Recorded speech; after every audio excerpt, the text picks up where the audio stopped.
What up? What is popping? Sorry, leave y'all waiting a little bit.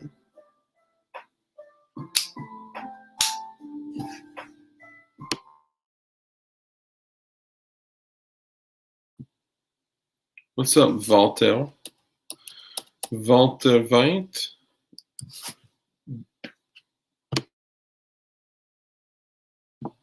Scusi. Okay. Gonna be a good one. Gonna be a good one tonight, ladies and gents. Okay. We have 5 people in here. Oh my gosh. I'm just kidding. All right. All right, I just sent the invite to the beekeeper.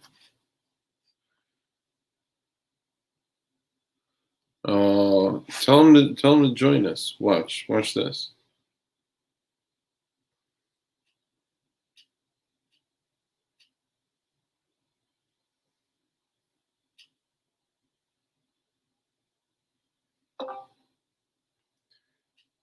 Hey, if you want to see what the stream is like, you can jump in our stream, Glorange. You're welcome to join us. Yeah, speak to the devil. You're just asking about that. We're streaming now. I don't like logging into any Google services, pretty much. Right. Good. Bye.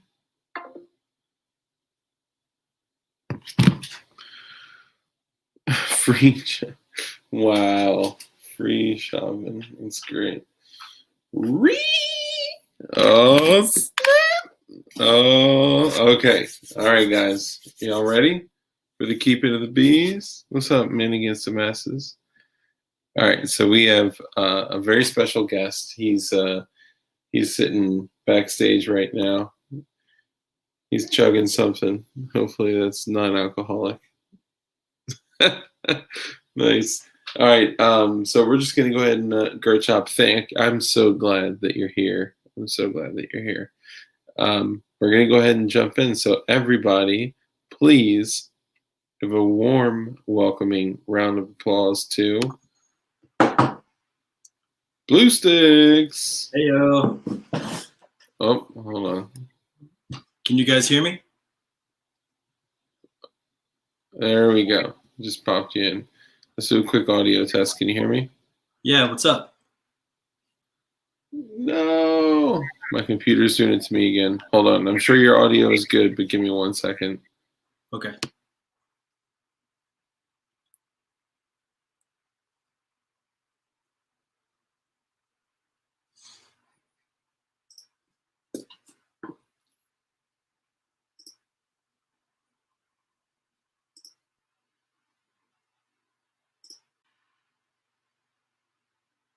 Hello? All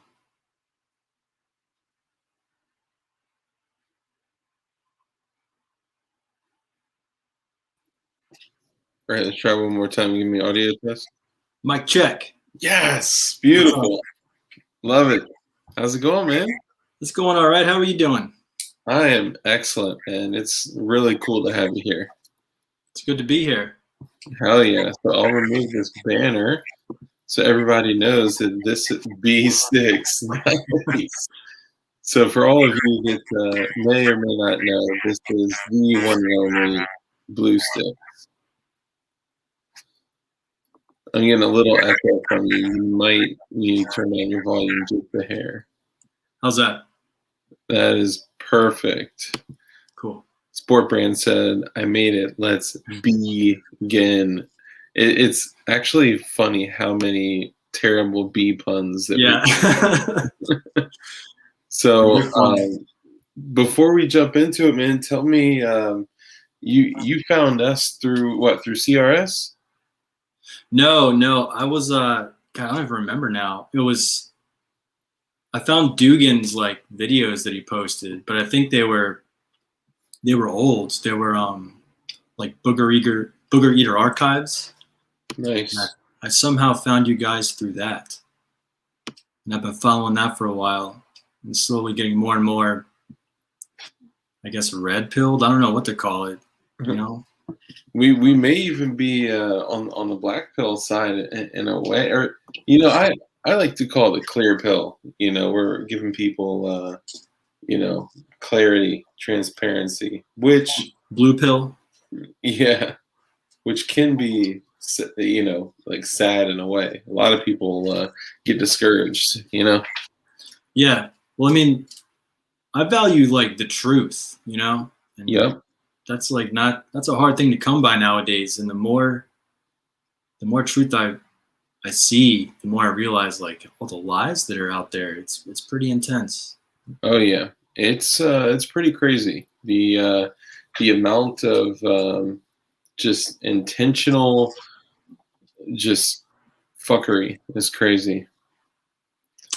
Yeah, propaganda, deceit, all that stuff. It blows your mind once you start learning about it. It's really it'll set you back for a couple of months to digest all that. For sure. Yeah, I actually kind of like got into it with my spouse because the verdict today will hopefully bring more acceleration. Yeah, yeah. Get your bees ready because yeah, because I mean we were having a conversation about the trial, and I wasn't even saying necessarily that I agreed or disagreed with her. I just asked her how she came to her conclusion. She's like, "Well, I'm watching these videos." I said, "Okay, what videos?" She's like, "Well, these like 5 to 7 minute videos at the end of each trial." I said, "Ah, so you're getting 8 to 9 hours of trial condensed into these specifically selected videos to 5 to 7 minutes of a narrative, and they're telling you what to think." And Yeah. that didn't go very well. So I'm Yeah, working it's on hard. it. It's hard, man. You can't. That's kind of what's so nice about this community is like this and like the Discord. There's really no one else you can talk to about this stuff, and like Yeah. I'm learning so much all the time. Like I'm kind of like a student. It's crazy. Oh yeah, you gotta have like the mind of a child and the heart of a student, and just come from like curiosity. So, well, good for you, man. I'm glad that you're a part of our community. I still have your Glock 20 magazine over here somewhere. I'll get it And, one of these days. yeah, someday soon. Cool. So, what do we need to know about blue sticks? Tell me anything you want to. Well, first of all, I got I got my Glock 20 magazine right here too. Nice. Yeah, man. What you got in there? There's some Underwoods. Yeah. 155 grains. Those things, they're coming out at 1,500 feet per second out of a Glock 20. Damn. So they ain't no Those joke. those things are no joke. They're supposed to be able to defeat soft body armor, but who knows? Yeah, speed is where it's at. That'll punch holes through it. So, how in the world did you get into bees? Beekeeping? Yeah. I guess I was interested in homesteading at first, right? So like you start exploring all of that and all of what that entails, and I feel like I've got a pretty good idea like on how to feed myself and take care of myself on like a homestead, but it always comes back to like one way or another, you're gonna have to produce something to make some money. Yep. Or at least like trade or barter, right? Yep. And like even if it's just to cover like property tax. So that's kind of like something I'm always scheming on. And beekeeping came up, and that's an excellent homesteading like activity, right? Because it helps your crops, and it's something you can do that produces a lot of products you could sell and market, and you can kind of it's low cost. That's one thing that I didn't even consider is that helps. Yeah, that helps your crops tremendously. Oh, Having big time. the bees, pollinate everything and Yeah. Like we depend. I forgot but there's some like crazy statistic. It's like one out of every 4 bites of food or something crazy like that. It has been pollinated by bees. Wow. Yeah, like almonds and cucumbers and melons, gourds, winter squash, strawberries, like so many things. That is crazy. I had no idea. So it's something I learned about, and then just fate had it that I was a caretaker for a woman that was a beekeeper for a while, and she kind of gave it up, and she gave me all of her stuff. Really? Yeah. So I got like the bee suit and the smoker and a couple of beehives and all sorts of stuff. She just gave it to me. And from that point, I was like, all right, I gotta pursue this. Damn. And when was like your first like when was that roughly? It was last year.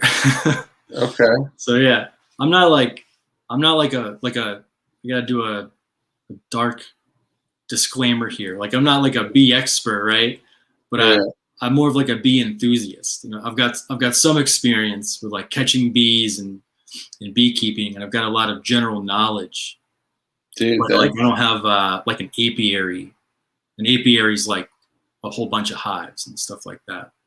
dude, that's awesome though. The fact that you just took it and ran with it. You know, most people they look for reasons not to do shit. You know, so the fact that you jumped in and decided to run with it is awesome. And so you've been doing it for about a year. Yeah, coming up on 1 year. I've got some swarm traps out right now, actually. Well, I brought one in to show you guys, but yeah, I've got some traps out there trying to catch some bees for this season. Hell yeah. Kimball asked a question. Can you see that on screen? Yeah. As far as I can tell, it does not expire. Like it'll crystallize and turn. Yeah. It'll like harden, but no, it never goes bad. That's one of the cool things about it. So you can if it does crystallize, like you can heat it up and stuff. Yeah. Like, there are things you can do. Yeah. So my knowledge for bees and honey is super limited. So I'm gonna sound cool. like a card tonight. So if you were to reheat honey, you have to keep it at like pretty low, like below 100 degrees, like 95 degrees and below. Because if you heat it up too high, it destroys some of the enzymes that are in the honey, and it can it makes it go. It doesn't. I don't know if it makes it go bad, but it doesn't. It becomes like I think it can spoil at that point. You open the door to problems. So if you reheat it, just make sure you keep it on the below 95. Interesting. Let's see. Fractional distillation reactor and sustainable homesteading. Okay, I don't know about that one. Shred Wizard dropped something crazy in there. I don't know if Squad name.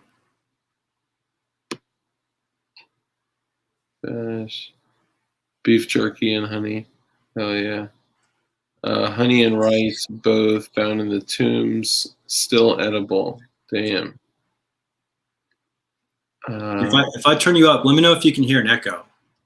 Yeah, you're good for now. Right here? Yep. Okay. Can you still hear me okay? Yeah. All right, cool. Let's see. The militia has a very high chance of getting you into a fight. Okay, sorry. Yeah, honey was found in the crypts in Egypt. It was still edible. Yeah. We'll set up how that tasted. Okay, cool. So, the things you can do with honey. Yeah, I see people talking about mead, all sorts of stuff.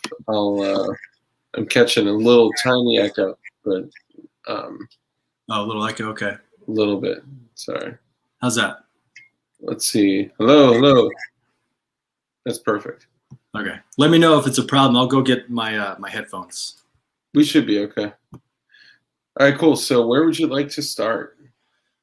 Let's see. I guess so. Like we could start like way back when we were talking about like honey and Egyptian tombs and stuff. Like that's true. And there's like cave paintings that are like 10,000 years old of a dude climbing a tree and like collecting honey from a hive and like a modified cow's stomach. I guess they like dried out cow stomachs back then as like bowls or whatever. Really? But like, yeah, like 10,000 years ago. That's crazy. Damn. That's nuts. Yeah. So it's been with us as like people as like human beings for a long time. Yeah.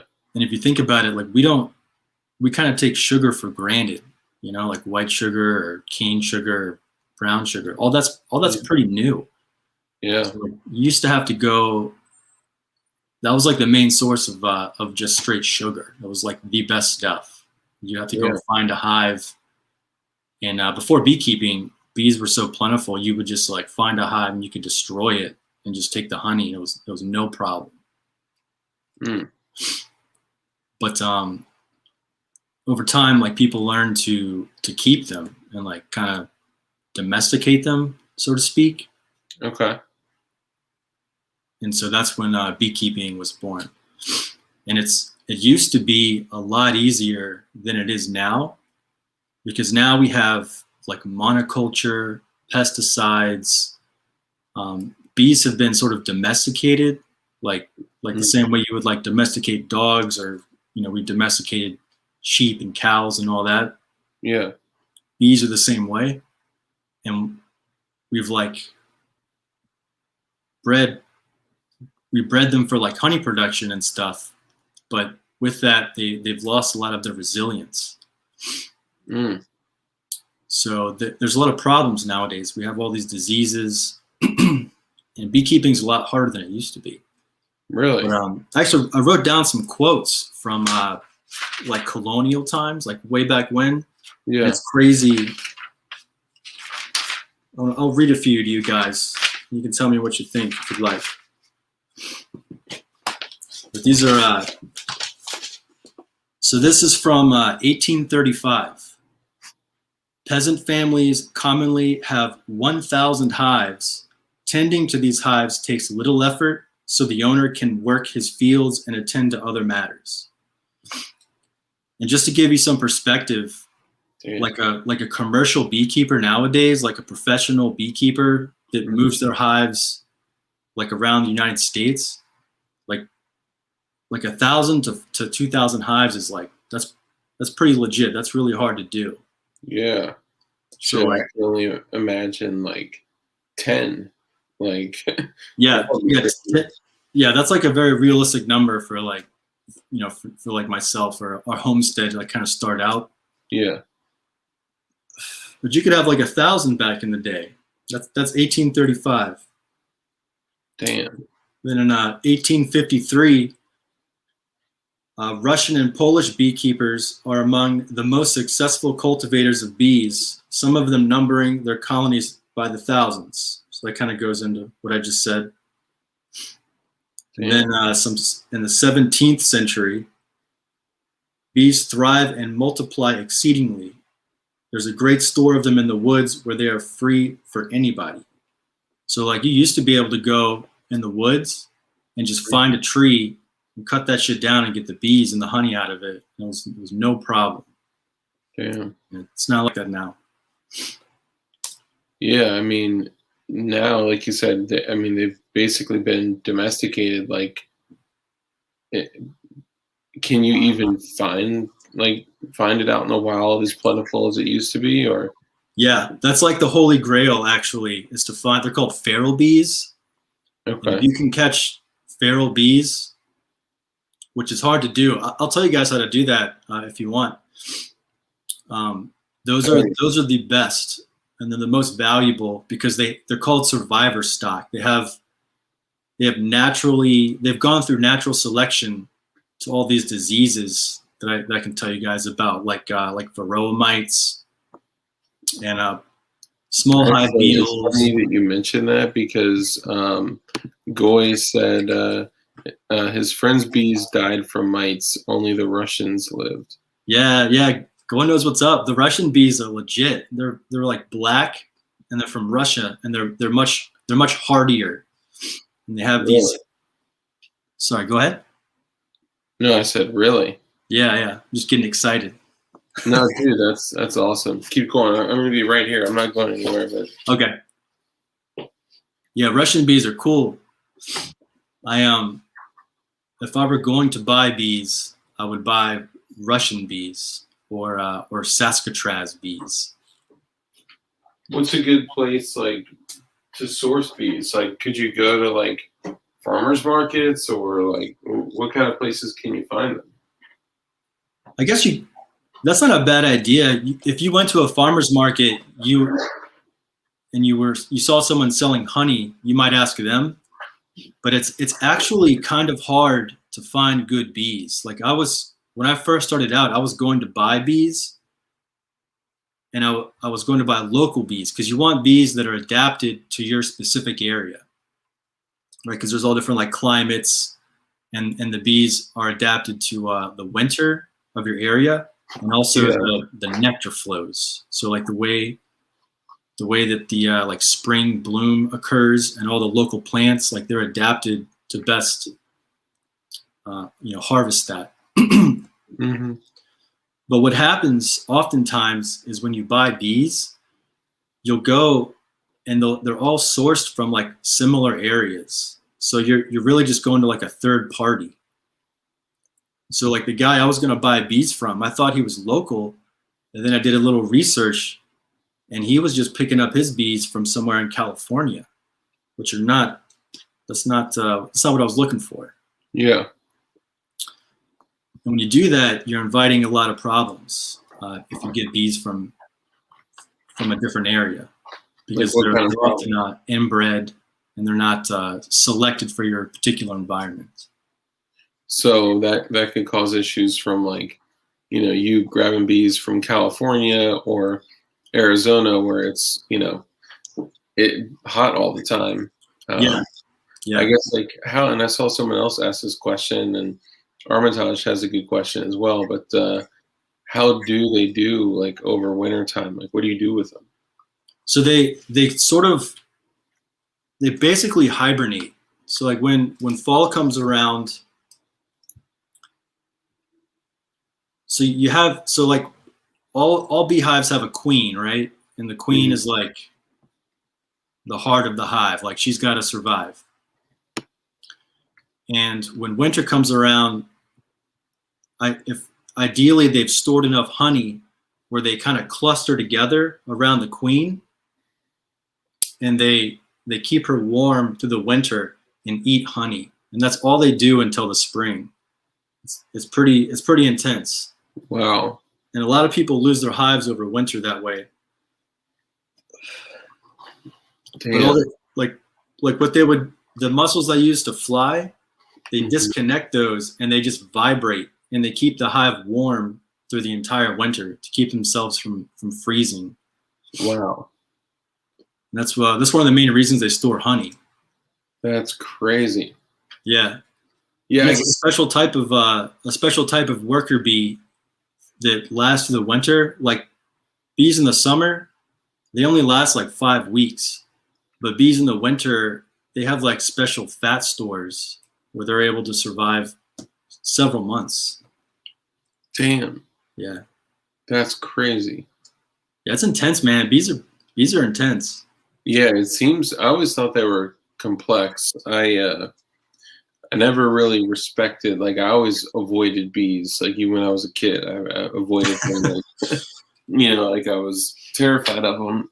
Yeah, they'll light you up if you mess with them. We're actually at the shooting range, and my buddy got hit by a wasp like 18 times in the back of the neck. Oh, it just like didn't like something about his SIG MCX, I guess. Yeah, I can see that. There's concussions in the air that could shake a hive or who knows what.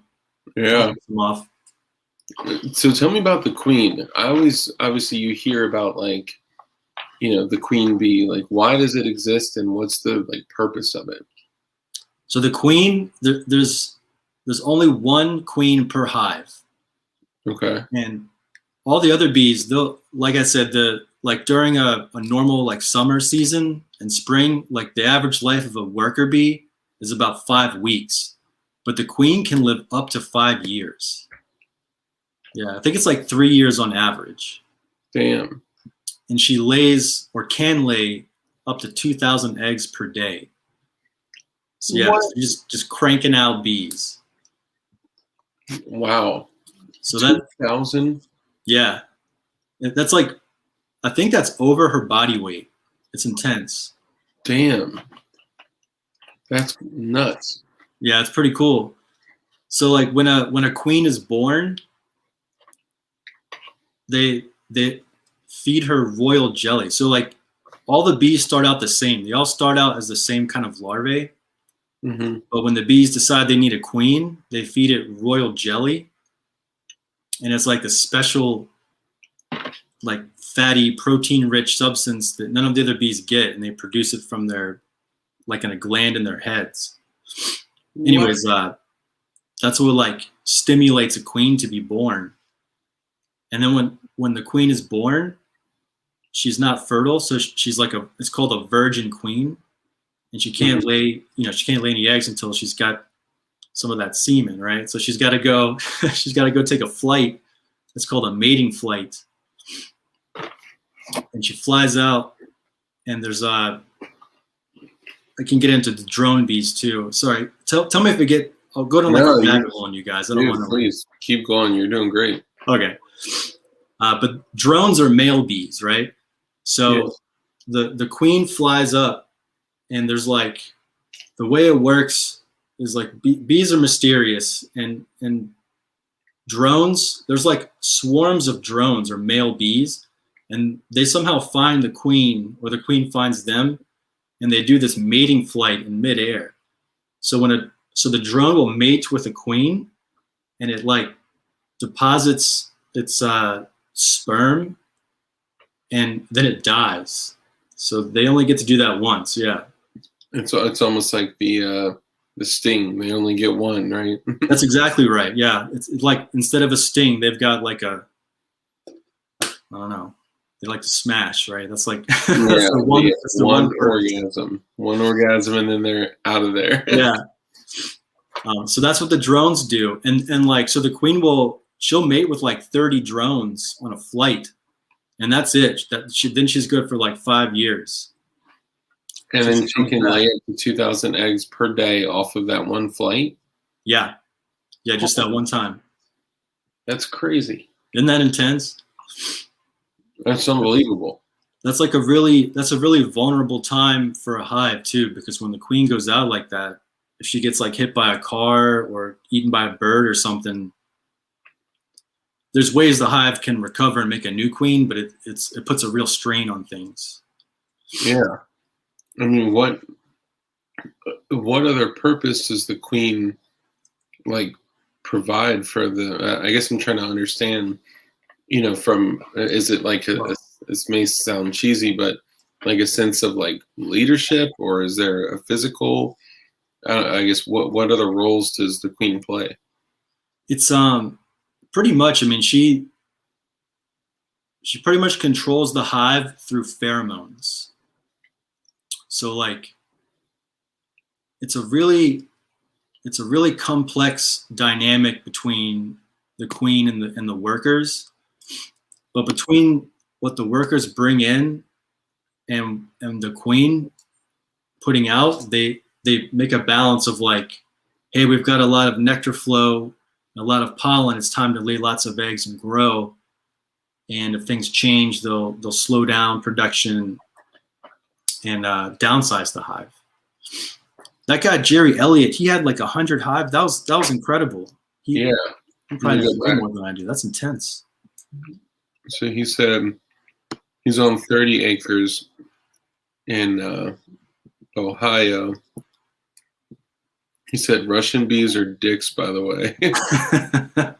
He said, I have around 75 to 100 hives, 20 to 30 production, and the rest are nucleus colonies for spring sales. I collected 1,400 pounds of honey in 2020. I like to see how others treat their hives. Damn, bro. That's intense. Does he sell that honey? Yeah, Jerry, do you Got sell to, them? right? 1,400 pounds. Yeah, you must. That's like half a ton. That's Literally. nuts. So, so Jerry Elliott's definitely helped me out here. But as far as I can tell, you can sell your honey. It's like averaging like $10 a pound if it's like natural or whatever. I don't if you're selling to like wholesale, that's a little different, I guess. But that's intense. So, Man Against the Masses says, so when the drone dies, does the queen say another one bites the dust? That's great. We'll get more terrible jokes here as well. Damn, that's crazy. Okay, so yeah, so obviously, like, 2,000 up to 2,000 eggs a day is sounds like it's the purpose of the queen, but what Yeah. other roles does the queen fulfill? So she will lay. She also lays drones, right? So like a drone is an unfertilized egg, Mm-hmm. and I think it's about 1% of the total hive population. So you always need to have a few drones to go out there and mate with other queens and give out the genetics of the hive. But basically, like that's basically it. Is the queen? She's in charge of laying eggs and producing more bees to grow the hive. Now, when the way the hive can, it's called a swarm, right? So if the hive decides it needs to swarm, Mm-hmm. they'll stop feeding the queen, and she'll stop laying eggs, and she shrinks down in size, and she can actually fly, and she'll fly out with about half of the bees to like a new location. And that's how hives sort of multiply. Damn. What? This may sound silly. What do they make the hives out of? That's not a silly question. That's a good question. They'll go into whatever they can. Like you can find them, like they'll be in like cinder block, like the spaces in cinder blocks or like houses.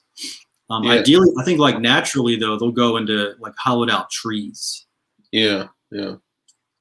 Like if lightning strikes a tree and it dies and hollows out, that's like one of the ideal places for them. Okay. But yeah, they'll go anywhere. It's weird. They prefer natural wood. They have preferences, but you can find them in the weirdest places sometimes. Yeah, I've heard some pretty crazy things just in the different businesses that I've been in where, bees have showed up like inside, sheds, like carpenter bees, inside metal fixtures, into like the craziest of places. Yeah, carpenter bees they'll mess up some property. Yeah, for sure, dude.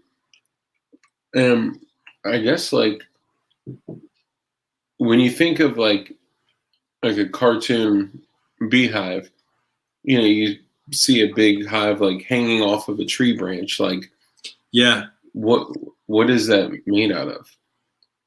So that's like I don't know what that's like. I guess that's like a depiction of almost that's more like a wasp nest, right? But bees they'll build. Imagine that cartoon kind of thing inside of a tree, right? And Okay. then they produce wax and they make their comb and hives from wax. Okay. And they make the wax. They have these special cells like on their abdomen, and they like just secrete wax. It looks like if bees had abs, it looks like little abs that they shed wax plates out of. It's really cool. Are there like crazy videos of like super close, like, zoomed in videos of bees making honey and stuff on YouTube? Yeah. So I'm pretty sure honeybees are the most researched insect there is. I'm not 100% sure, but like it's got to be up there. Damn. What's the average lifespan? You said the average lifespan of a bee is like 5 weeks. Yeah, a worker bee. Yeah. Okay. So just so I can like understand, a queen can live up to like 5 years, but a worker bee, I mean, I guess if she's pumping out up to 2,000 a day, like how long does it take them to be like a, I don't know, like a full size, like a grown up bee? They can go around and, you know, do grown up bee things. Oh, let's see. I've got that somewhere. It takes them. Shit, hold on. Oh, let me show you these wax. These are wax. See those little silvery looking plates? Holy shit. Yeah, that's where the wax comes from. Damn. So they just secrete that and they chew it up with their mouths into like crazy honeycomb or just comb. Wow.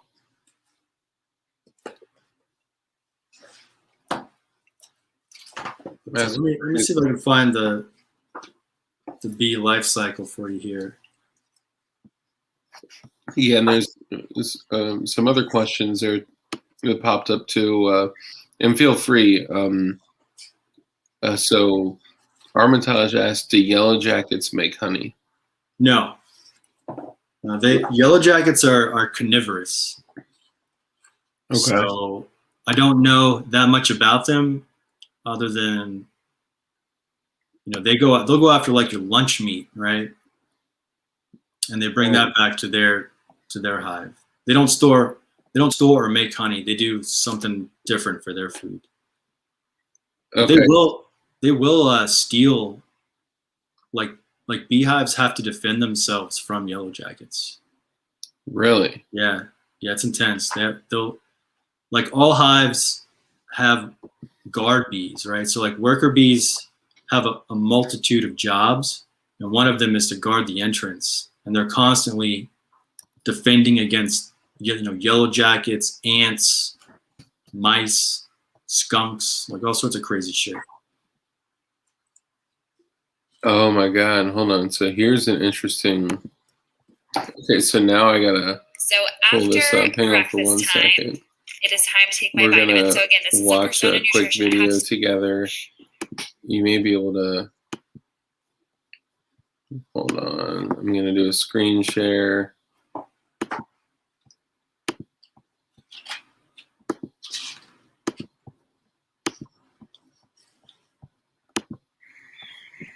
Hey everybody, this is David at Barnyard Bees.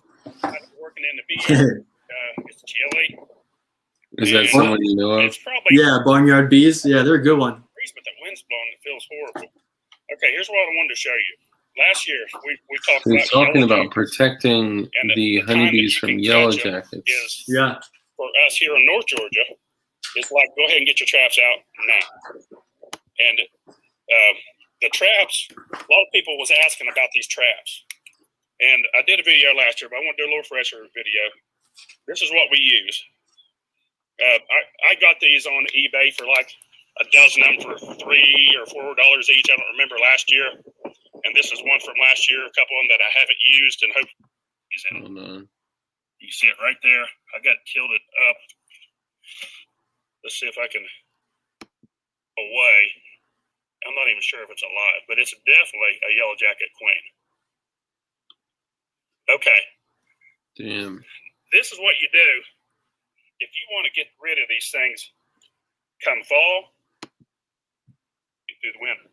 They're not like honeybees. Only the queen survives the winter. Her whole colony from last year is dead. They die out. Of course, several queens are hatched off. They fly, scatter, and hibernate for the year. And look, she's trying to sting.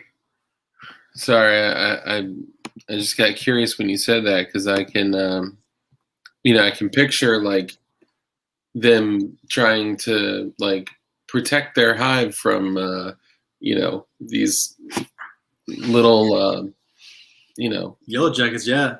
Yeah, that's crazy. All right, so I found the answer to your question. You were asking about where a worker bee comes from, right? Like when a queen lays an egg, right? So it's an egg. It's just like a little. It looks like a little tiny rice grain, and it's an egg inside of a honeycomb-shaped cell for about 3 or 4 days, and then the egg hatches into a larva. So, like a larva is like a little worm-looking thing. Yeah, similar to like flies with like Uh-huh. maggots, that kind of thing. Yeah, exactly. It looks just like that. Okay. So once it hatches into a larva, they're like constantly feeding it a mixture of sugar and pollen or bee bread. So they're feeding it like, I think it's like 200 plus times before it goes into its pupa state. So it'll start to pupate at that point. So it grows, and so like about day 8 or 9, they'll seal off the cell. They've been like feeding the larva this whole time. Mm-hmm. Day 8 or 9, they seal off the cell, and then it grows and pupates. So it like grows like a little shell. And actually, I've got a really cool. Let me see if I can find it on my phone. Yeah. There's a cool video of them doing that. Dude, this is just like a whole new world to me. Yeah, are you guys digging it? That's cool. Yeah, there's a lot Doing of what I can here. a lot of interaction with comments. Do the queens look drastically different from other bees? Is a question. They do. They look. They have like a larger abdomen. I'll show you a picture of each. But here you go. Here's like the whole life cycle from an egg to a worker. Oh wow.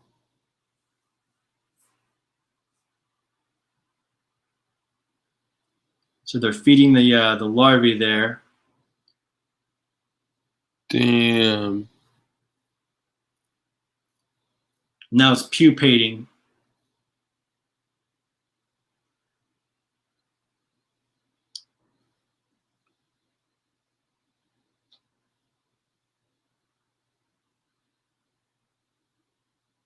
Damn.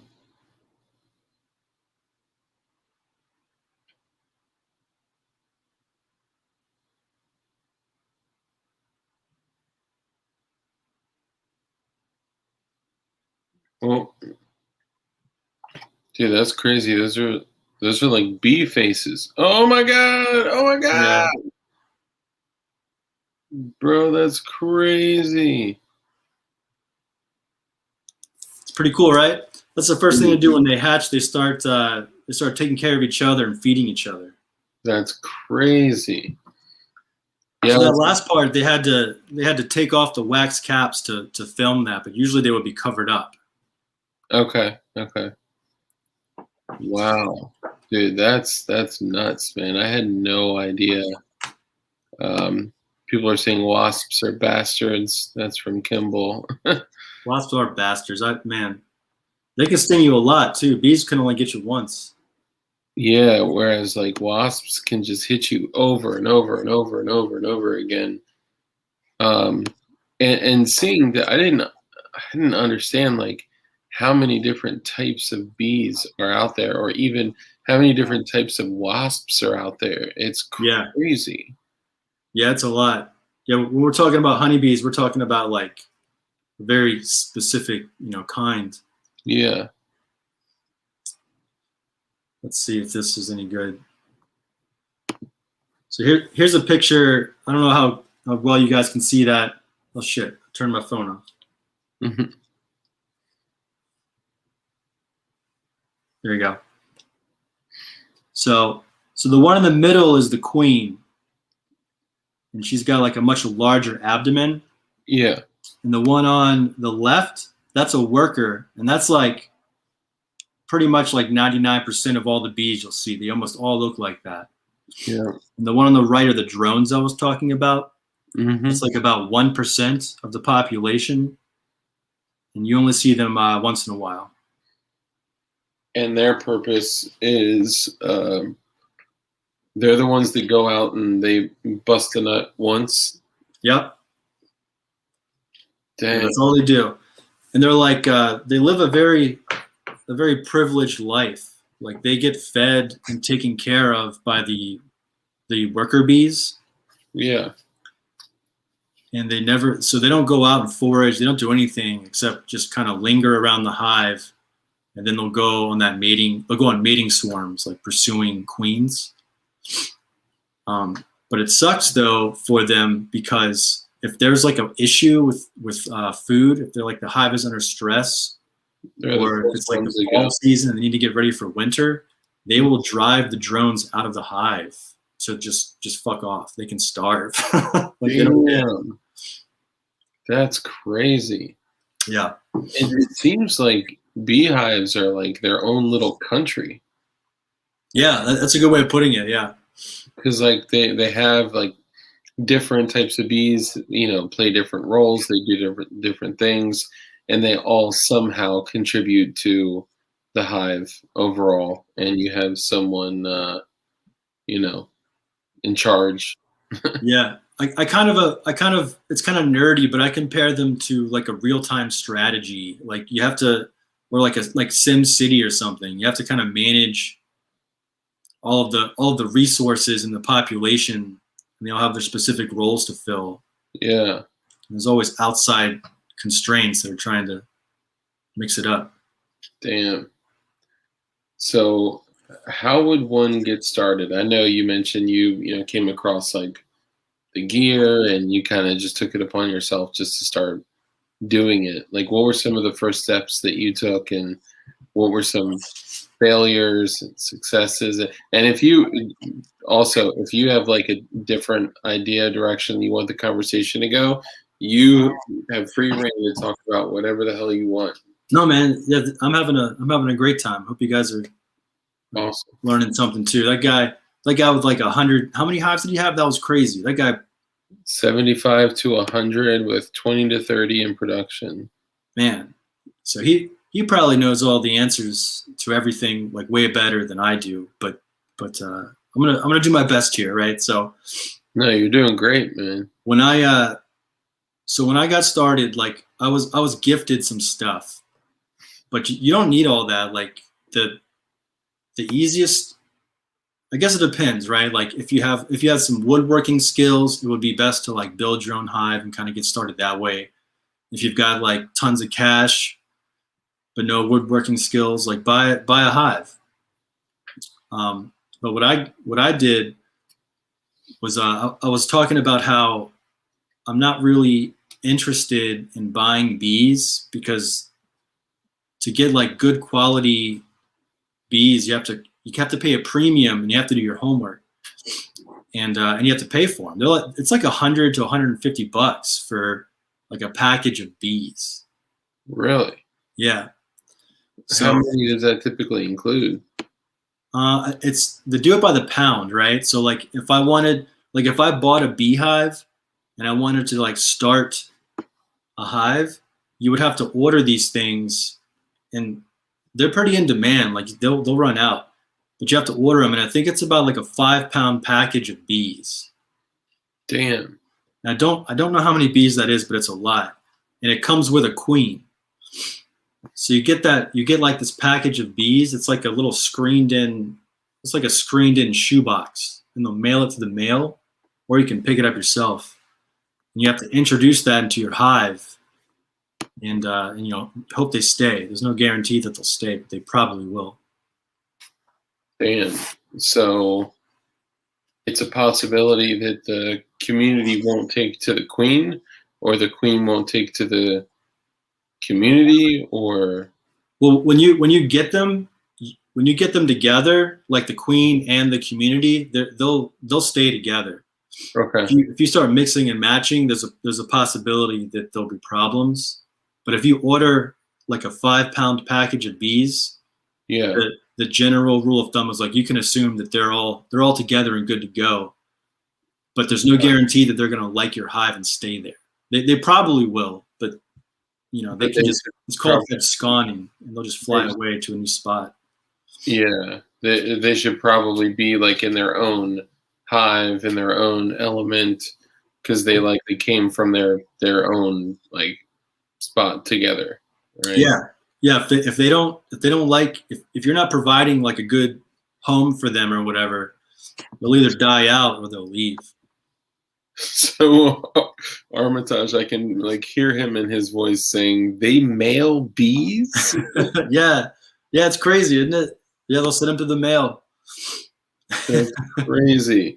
When I was not a kid, but when I was younger, I used to work at FedEx back in the day, and there have been times where we accidentally dropped wooden crates that busted open, and like M16s went flying all over the ground, and government property like etched on it, all sorts of crazy stuff. We have found the craziest things in the mail, but never bees. That sounds cool. I wish. Yeah. Couldn't find all those guns we dropped. That's weird. Yeah, right. I don't know where they went. But they were all machine guns too. That's crazy in itself. But could you imagine like somebody dropping a package and just like zzz, like bees flying everywhere? Yeah, 5 pounds of bees. They would be pissed. Yeah, dude, that's crazy. They'd probably find somewhere to go and just start like making freaking honey. Like that's I don't know that if it's like in a warehouse or something. That's gonna be. I don't even know what would happen, but a lot of people will get stung. I can tell you that. Yeah, for sure. I figure they would just die within our mailing system.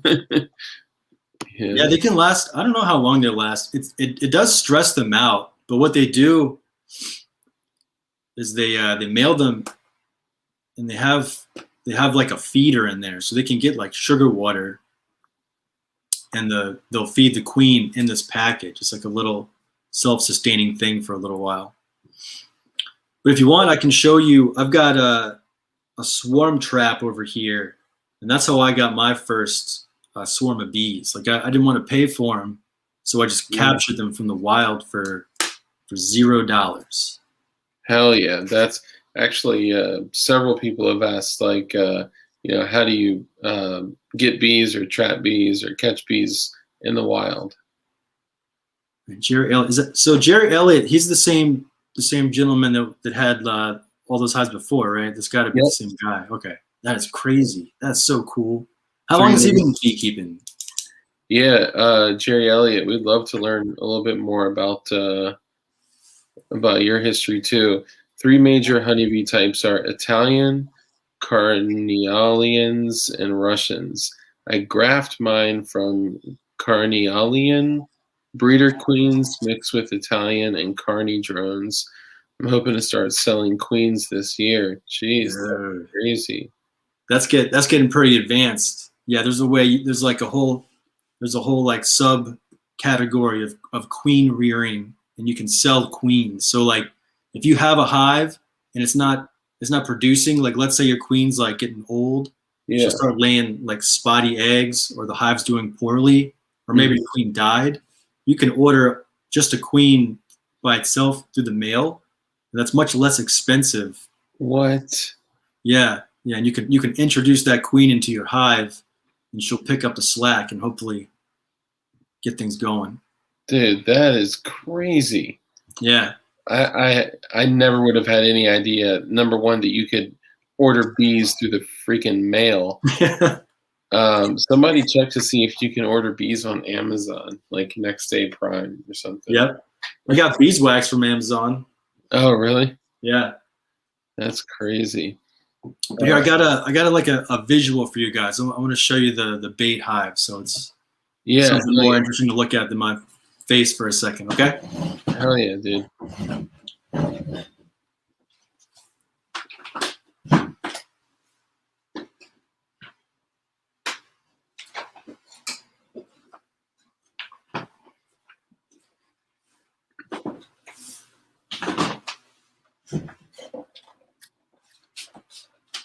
So this is a bait hive, right? So Yeah. the bees fly in there. You can kind of get the idea of the dimensions here. It's like a big birdhouse. Holy shit! And that's like screens. No. It's just I think that's a 1-inch hole, and the Yeah. corks.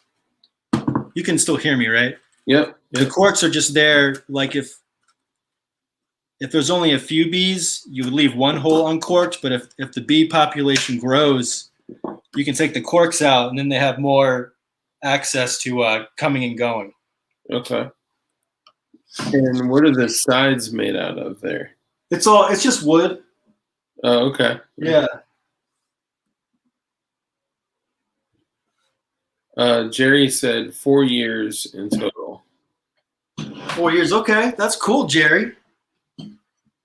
We'll see where I'm at in 4 years. What you do? So when you want to catch bees, like you want this, the ideal volume, like they prefer about 10 gallons, right? I think that's 40 liters or something. So if you're gonna make one of these, that's what they prefer. Okay. They like them. I think it's like 8 to 12 feet off the ground, and inside, I've got these old comb. And that's what really draws them in. Damn. So that's old bee comb, and so there's a couple of things you can do to bait your hives. The best thing is if bees have been in there before, or if you have old honeycomb, they smell that and they're like, someone's been here before. We would like to move in, please. Yeah. And there's also there's this stuff called propolis that the bees use. It's like glue, and bees use it to like seal cracks and a whole bunch of stuff. But that smells good to bees as well. Okay. I'll show you some propolis. So like you've got the honeycomb here. Yeah. And this is propolis right here. It's basically, oh shit, now it's on my computer. It's basically like chewed up tree sap with a whole bunch of cool qualities, right? Damn. Like people love this stuff, and they will pay a premium to get it. That's crazy. But if you don't have honeycomb like this, What's up, Matt? Sorry. you can do starter strips. Like what I did with this is I took a paint stirrer and I dipped a paint stirrer in melted beeswax, and then I let it dry, and I stuck it onto these bars, right? So the bees would go here and they would build their comb down from here. That's crazy. You guys with me? I know it's like a lot. It's like I'm bouncing all over the place. No, you're good, dude. That's that gives a good idea. That's fucking nuts. Here's here's a bigger piece, a little more interesting to look at. Oh, yeah, I see. Look at that comb action. Yeah. Stock action. Right? Yeah, so that's a swarm trap, right? So if you put that up like mid-April into early May, when if bees swarm out of their hives, they may move into that, and that's how you catch free bees. Okay, so question. So if like right now, like in Virginia, we're in a situation where like, it's in the 60s and 70s during the day, but at night it's, in the 30s and 40s. Would they still be hibernating during that time, or are they kind of like on and off based on the weather, or like? No, they're so they're probably active at this point, right? If there was like a frost or something like that could really mess them up. But now, like, we got dandelions blooming and like nectar and pollen sources. Yeah. And we've had a few sunny, bright days. So they're active and they're doing their thing. And if they have like a a hive won't swarm unless they have like a surplus, unless they feel like strong enough to do it. So if they collect enough honey and pollen and they fill up their stores, if they've like maxed out the capacity of their space that they're in, like the tree or whatever, that's when they swarm out. And they'll do it around this time of year. Okay. So like we're in like mid to late swarm season right now. That's what I was thinking. The timing was like, because I mean, we are starting to get like nicer days where, you know, but still at night it gets pretty damn chilly. Yeah. Yeah, they're very weather sensitive. Like they don't like cloudy days or cold days or rainy days. Like you're not going to see them out much. Yeah. That's another thing to if you're going to do something like this. This is called a top bar hive, right? There's lots of different hive styles. This is a top bar hive. If you're going to put a hive out, let me set that down for a minute.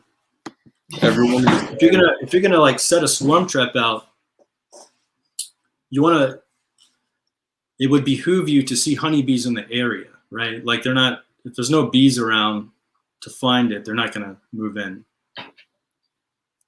Everybody's saying that I look high, which is pretty funny because I don't smoke or anything. But I guess it's because I'm sitting here. My eyes get like chinky, you know, at the end of the night, and I'm sitting here eating candy. So you're probably tired, man. I'm tired as hell. Oh, bro, yeah, I get fucking wiped out throughout the day, and then just dealing with, you know, work, business shit, and then family, and then all that. Then stream for 1, 2, 3 hours. You know. I heard you mention once you slept like 3 or 4 hours a night. That's nuts. Yeah, I've been doing that for about 2.5, 3 years. Bro, that I got 5 hours last night, and like I can tell, right? Like, yeah, it's I don't know. It's I think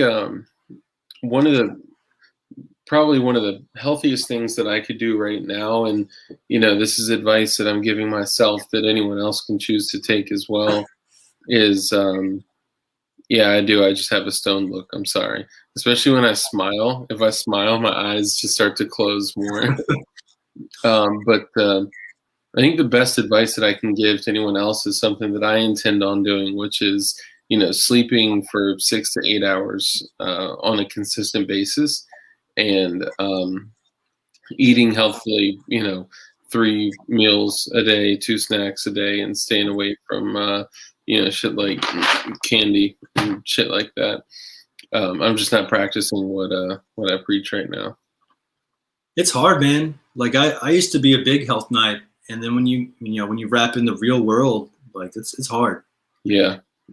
I think a lot of people are like, oh, like, you know, dark looks high, or dark is, you know, whatever, or he's just slow or stupid. It's like, no, I just don't fucking sleep at all. Yeah.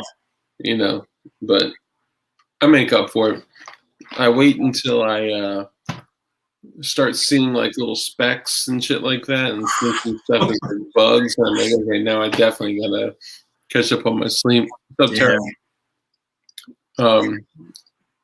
Okay, so what are some of the basics that if someone wanted to start like right now, what would they need to get? I imagine a suit and stuff. So I've got a bee suit. I'll show it to you. I try to bring like a couple of things to like make this somewhat interesting. Or could you do it without a suit? You could. That's what I was trying to allude to. So if you have like just like a baseball hat and like a bug net, you guys know what a bug net is? Like you drape it over your head. So you get a baseball hat to go over that. And you tuck that in your shirt. Like you're like 90% of the time you're good to go.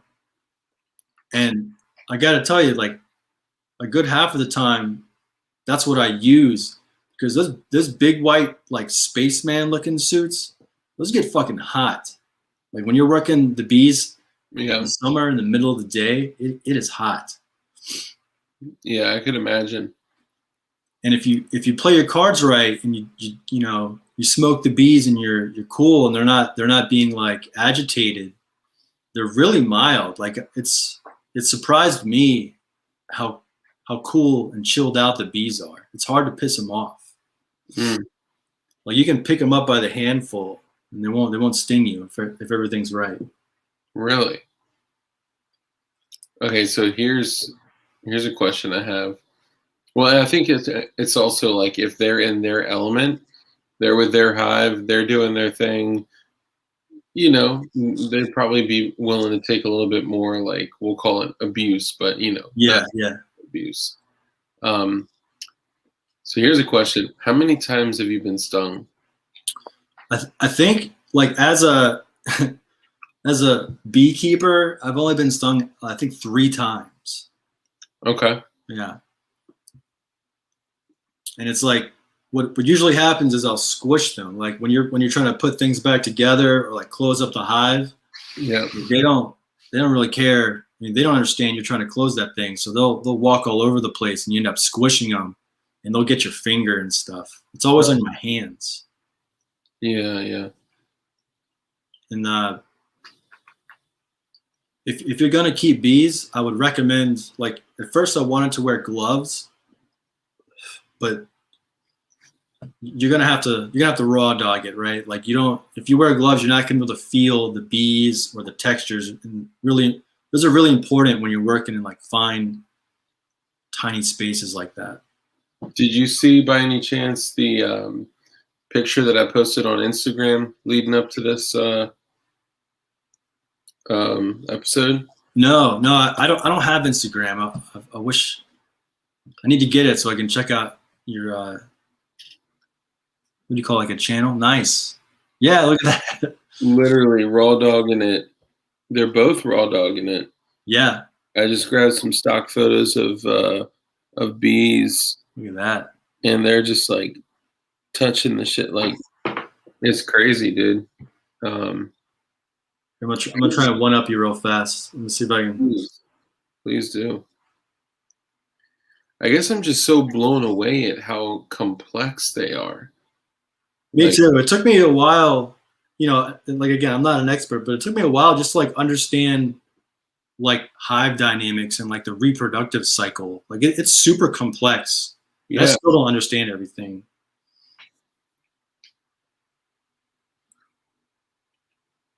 One of my earliest memories as a kid is drinking a root beer and taking a bee sting to the tongue. Oh, on the tongue? Oh my God. Look at that. Yeah. Who is that? I don't know. Just there's a lot of pictures like that. Like you can put pheromones, like you can put the queen pheromone on yourself or other attractants, and the bees will just come to you like it's no big deal. Damn. Like that's obviously that's a swarm of bees, right? So that's when they swarm, that's what they look like. Yeah. Dude, that Donate is apiaries on Facebook.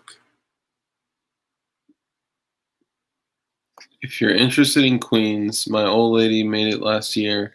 Has 2 likes, but I can contact through there. I'll Nice, be selling okay. after my state inspection. Nice.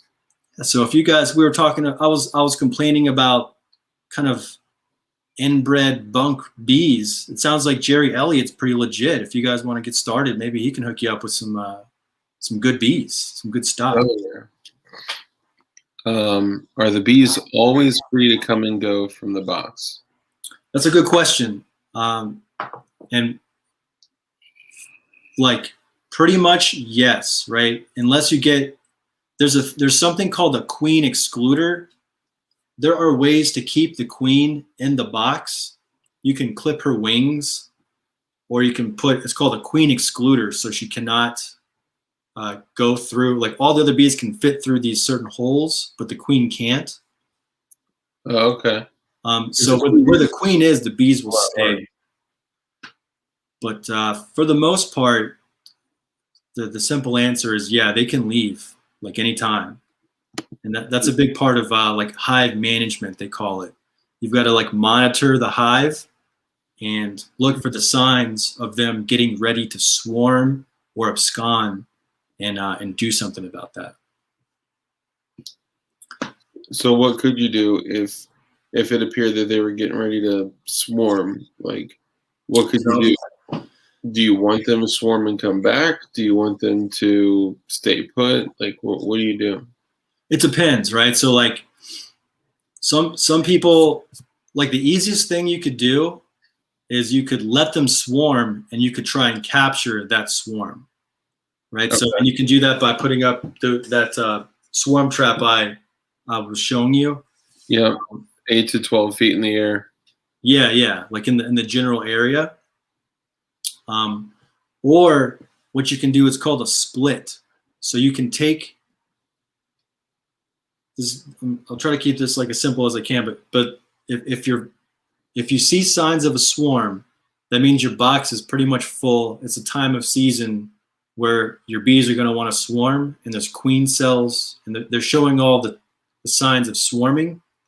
What you can do is you can take another box, a whole another beehive, and you take like this would be a frame, right? Like this is like one unit of frame. Yeah.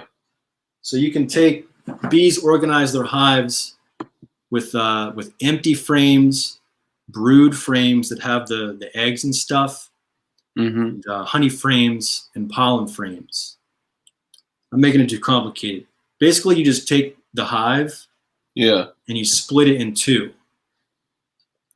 And Damn. when you do that, you free up the resources of the first hive that was about to swarm.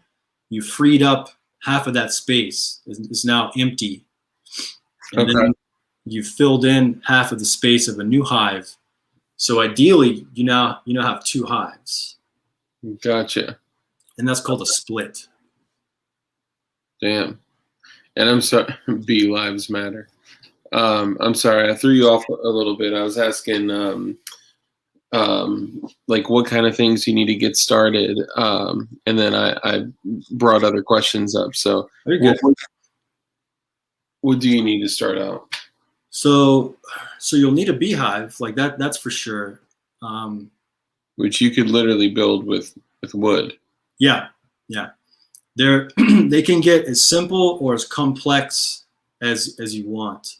Like what I would like to do is I want to start using lay-ins hives. What's that? I'm gonna try and show you a picture.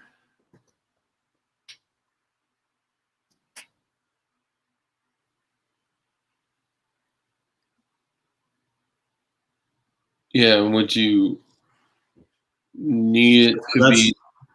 Sorry. That's a lay-ins hive.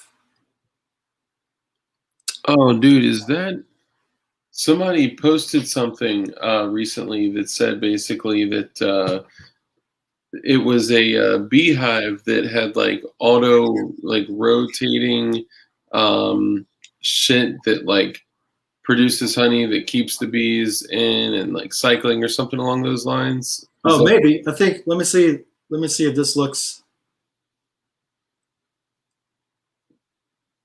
See those discs right there? Yep. So those are there's like 4 different shapes, I guess.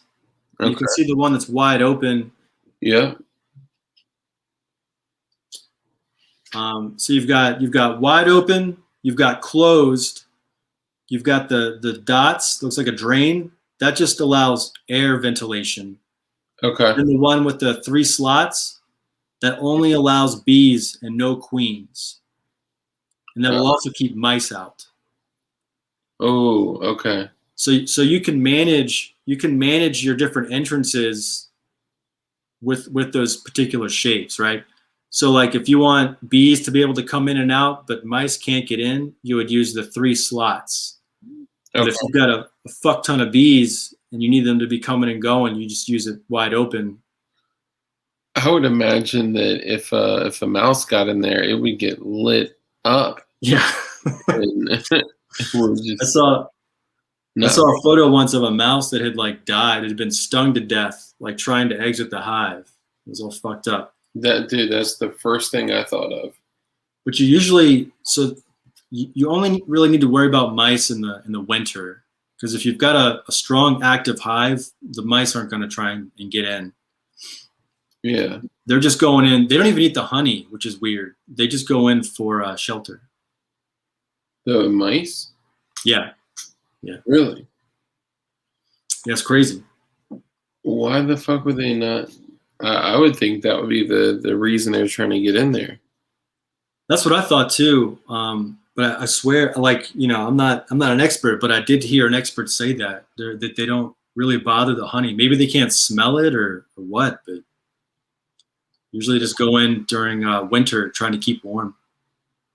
That's crazy. But so that's a Layens hive, right? What I showed you, I'll show you guys again. This is like the most basic hive that there is. It's called a top bar hive, right? And it's literally, what's that, trapezoid? I don't know what shape that is, but like it's that shape on the front. So you cut out two of those shapes, and then you got the sides in the bottom. Damn. It's like super duper basic. And instead of frames, all you have are these bars. And the bees build down from that. Oh wow. Damn. So that is the simplest hive you can have. And I think it's called, I'm going to double check real fast. I think it's called 200 top bars. Bacon, thank you for the 243. You switched it up, man. Is that because of the shredder from CRS? Sorry. The goddamn bacon came in and gave a super chat. Thank you, sir. Appreciate you, brother. We're talking about bees. So how can I, where'd you go? Here we go. Let's see if you guys can see this. Does that go into the chat? Can you guys see that? Oh, sure, I can see the comments, can't I? Look at that. Oh yeah, you can click comments and What's see up, that. guys? You can, if you, oh, I see. Do you want me to screen share it? Oh, it's just a website, right? If I put it in private chat, I guess, I wonder if I can I comment or? I think I have to do it. You know. Yeah, it'll only let me. What's up, Telhart? Yeah. I mean, here I'll do this. Sorry, that the website I'm trying to share is, he's like a leader in top bar hives. Yeah. So like that guy he gives out plans on how to make top bar hives, and there's the most simple hives. I think they were made popular in the 70s because the Peace Corps was using them in like Ethiopia and Africa and shit. They were trying to teach people how to be beekeepers. And you can make those like any shape, but that's just like the general. That's what he has come up with as like the best sizes.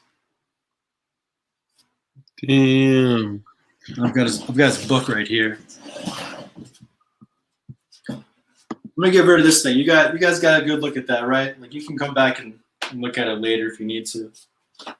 Yeah, and we may be able to take some pictures and upload it to like Discord or something.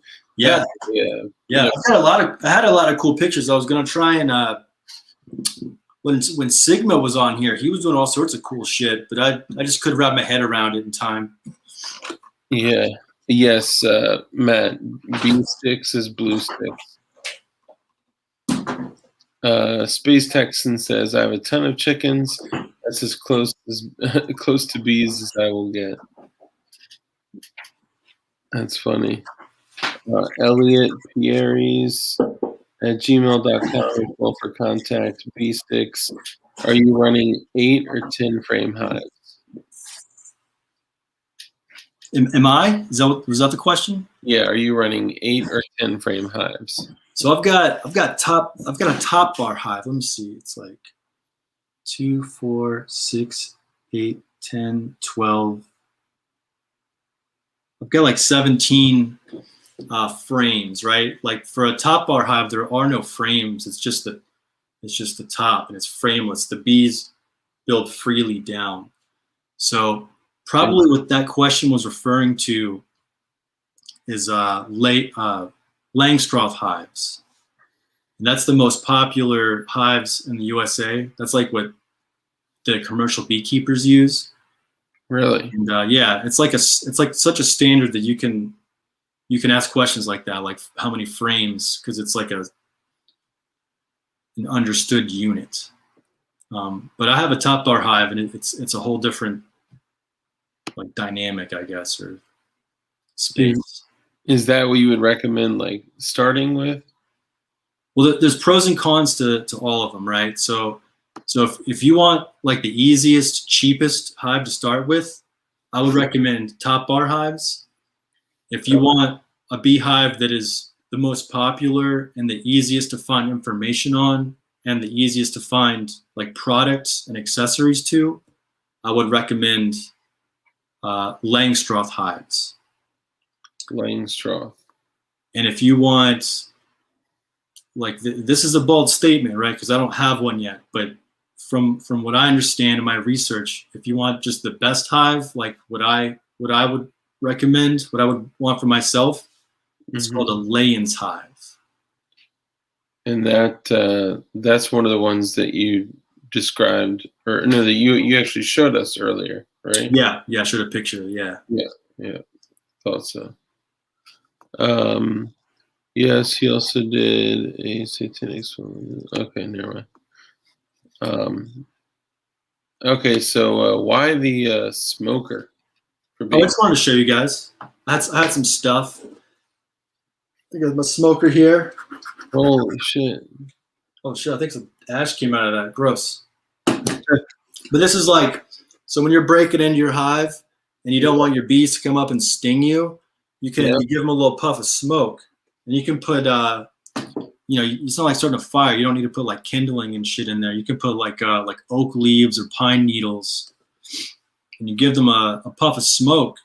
And what that does is, like, when you open your hives, it's like an invasive thing, right? The bees are like, what the hell? The roof's coming off. Yeah. So you puff them with the smoke, and that interferes with their antenna and their pheromone receptors. So it overrides or blocks like the guard bee's signal or instinct. And instead, what they do is they just go and eat honey and they chill out. So they're less likely to come and sting you. Damn. And that's probably why you've only been stung 3 times. Yeah. I think I'm just lucky and new, right? Like I usually have this around, but I won't use it unless I feel like I need to. Like I'm getting pinged, right? Like these, they don't always just come and sting you. They'll do they'll come and like check you out. Like it gets kind of obvious, and they'll like bump into your face before they actually sting you. Yeah, I had one honeybee go under the collar of my shirt and then get like in here before, I guess, like it felt like trapped, like it was like there's nothing else it could do, and then it stung me. Oh man, and it got me real good. I had to pull the freaking thing out. Bink, like. Yeah, they're good, man. They know that they like somehow know. They'll go like for collars, or they'll like entangle themselves in your hair. Yeah. Go for your eyes and mouth. Oh. Ooh. So like I used to race bicycles, and I was on this training ride one time, and it had like my jersey unzipped, and this bee. Yeah, I think it was a bee. It was either a bee or a hornet, and it flew down my jersey, and it stung the shit out of my sternum. That shit hurt. Just one time. What's that? Just one time. I think so. Yeah. Yes. If I'm remembering correct, it was a long time ago at this point. Damn, that's crazy. You're chill and a good person. That's why you don't get stung. Yeah. Matt had mentioned bees are super chill as long as like you're super chill. Like as long as you don't have like super high anxiety and like are going crazy. Yeah, if you start like waving your hands around and shit, like they don't like that. Yeah. If you open up the hive, you want to be like kind of like smooth and confident, right? Like you want to be fast, but you don't want to like rush and like bang things around. Yeah, squish them and Yeah, exactly. And that's that's coming from someone with limited experience, but you learn pretty quick. You can see the bees behaving in ways, and you notice those patterns. Yeah, which comes from experience. Yeah. And I wanted to show you guys real fast. I was mentioning because I really love the idea about catching your own bees, right? So that swarm trap I showed you, you can bait it with the best things to bait it with are like actual comb, but you want to make sure that comb is empty. You don't want any honey or anything in there, or else other critters will go in there and eat it, and the bees won't be interested. So you want empty comb. You want propolis. And propolis was that like sappy substance I was showing you. It's like bee glue. Yep. And if you can, if bees have lived in it before, that would be cool. That helps. But this is something you can do. If you don't have any of that stuff, you can bait it with lemongrass oil. Oh, really? Yeah. So this, like, it's similar or mimics the pheromone of queens. Really? So like, and that stuff works, man. I'll tell you what, if you put some of that out there and there are bees around, like if you just have some and just squirt it on like a rock or something, you'll notice like bees are very interested in it. Yeah. Could you use that as like a bee deterrent, I guess, to get bees away from certain areas? I don't think so. It would attract them, right? So like you could put it in one area and hopefully the bees go from A to B, but this is only going to attract bees. Yeah. So I mean, like if I on my property have like a walkway where bees just like flood the whole freaking area. Yeah. I take lemongrass and put it like 20 feet away to attract them over there, as opposed to my little walkway where I'm going to get stuck 24/7. That's a good question. That might work. That would be interesting to know. Yeah, I'd be curious to see. Guys, I am not high. Holy shit. I'm just my man's just tired. He's having a rough time. I know, guys. I'm sorry. Tuesday. I'm trying to keep up. And honestly, this is a really important fucking stream because like we always talk about like not only having like things to do that are soothing, that are like psychologically healthy, that are good for you, that are also productive, that give you a net result like honey, that gives you a black market business, that gives you something that can help you self-sustain yourself as well. So it's like this hits like every positive outlook on the homesteading front. So please forgive me, guys. I am a little sleep deprived right now, but I promise. I know it's 420. I'm not, around. Happy 420, everybody. Yeah, happy 420 to those that are indulged. I miss those days. Yeah, I know, right? No, I think beekeeping is really important, and that's cool that you guys are interested in that. But there's nothing like that I'm saying that you can't find online. Like there's so much great information out there. So if you just gotta get started and go down the rabbit hole. And if you start asking questions, you'll find the answers.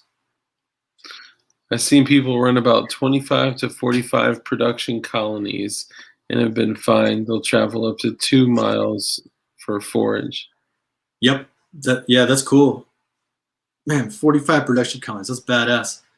I did know. Yeah, they'll go. So bees will travel 2 miles like out. And if I wrote down how many like square acres that is, I think it's like, I don't know if it's 8,000 or 80,000, but it's a lot of space. Dude, that's crazy. Yeah.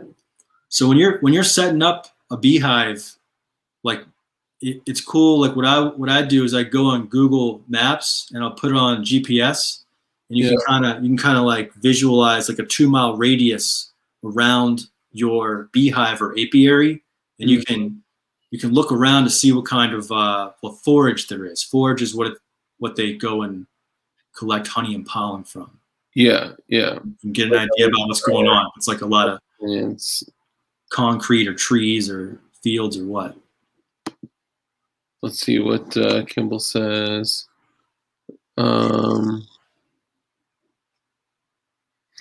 I think we were talking about aliens. Never mind. Bee pollen. Bee pollen. Yeah, that's a good one. So you can so bees need pollen.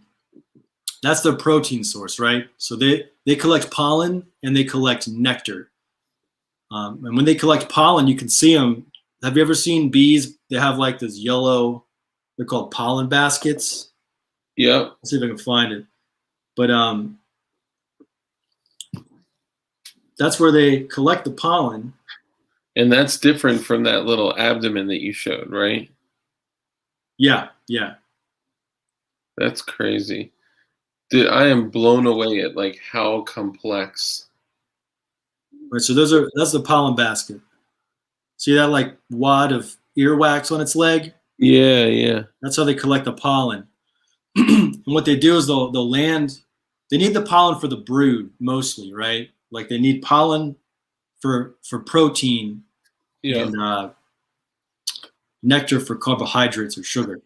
But the brood need protein, so they need pollen. And like that's why the bees have fur, and their hairs actually have split ends to like make a static charge to pull the pollen onto them.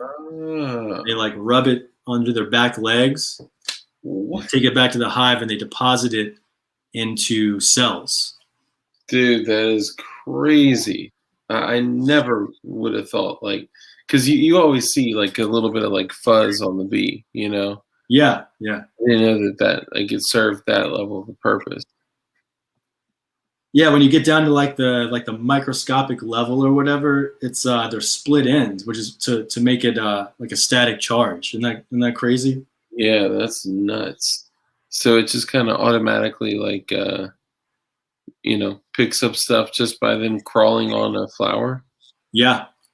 So all those different colors, that's pollen. Damn. It's cool. Bees, it's called floral consonants. So when bees go and they collect nectar or pollen, they'll do it from all the same plants in the area. They won't go from like a tulip to a rose. They'll just stick to one plant and take them all out. No shit. So, yeah. That also helps the flowers cross pollinate. Yeah. Yeah, exactly. Yeah. That's exactly right. Yeah. And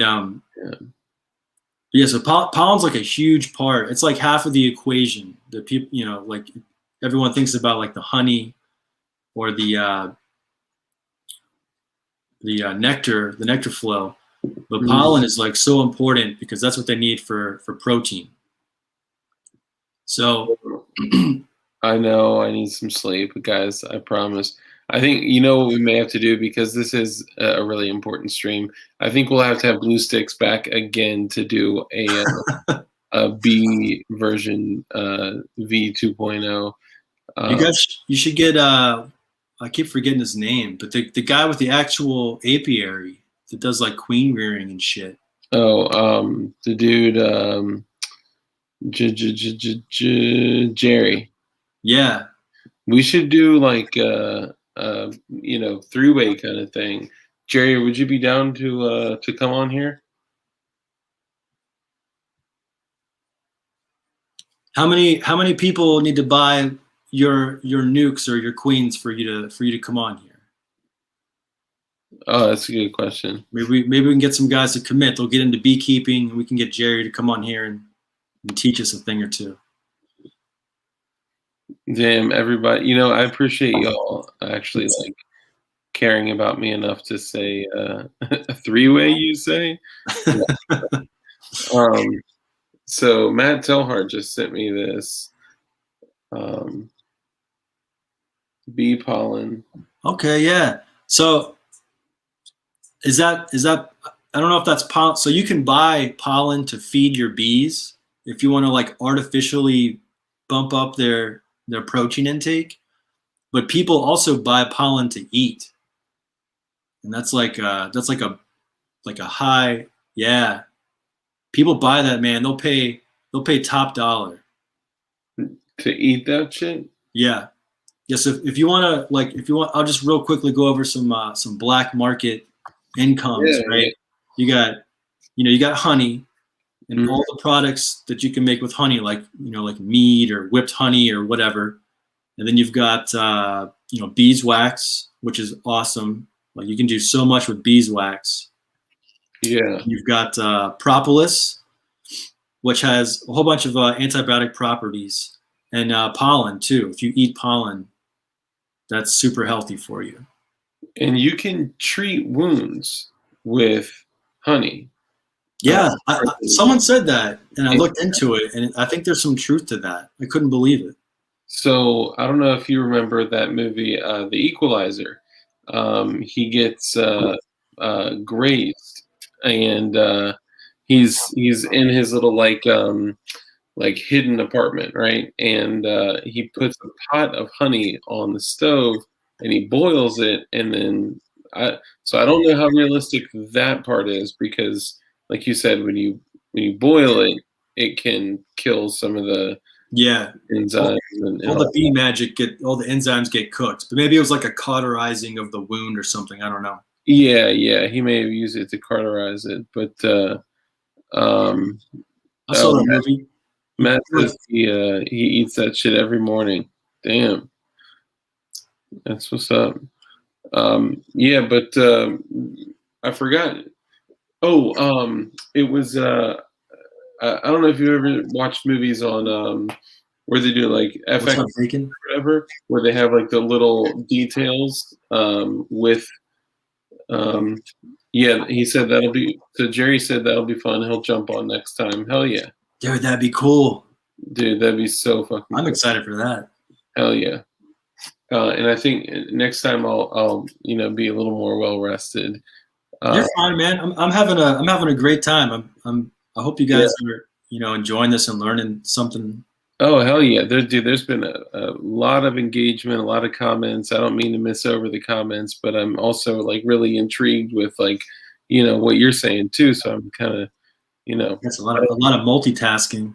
Yeah, I don't mean to ignore the comments, guys. I know the goddamn Bacon. I know he's got a mustache. You could get some beeswax and you could style that thing up into a hell yeah curl, yeah. Curl it up.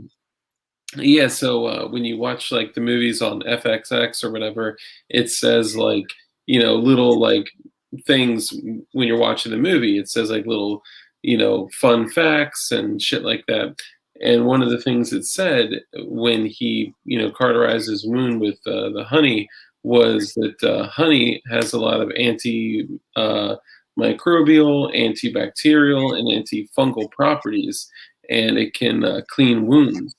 So, for all those people that are running around saying like, if you get shot, shove a tampon in it. Like, you may be better off shoving some honey or some honeycomb in there. Yeah, no kidding.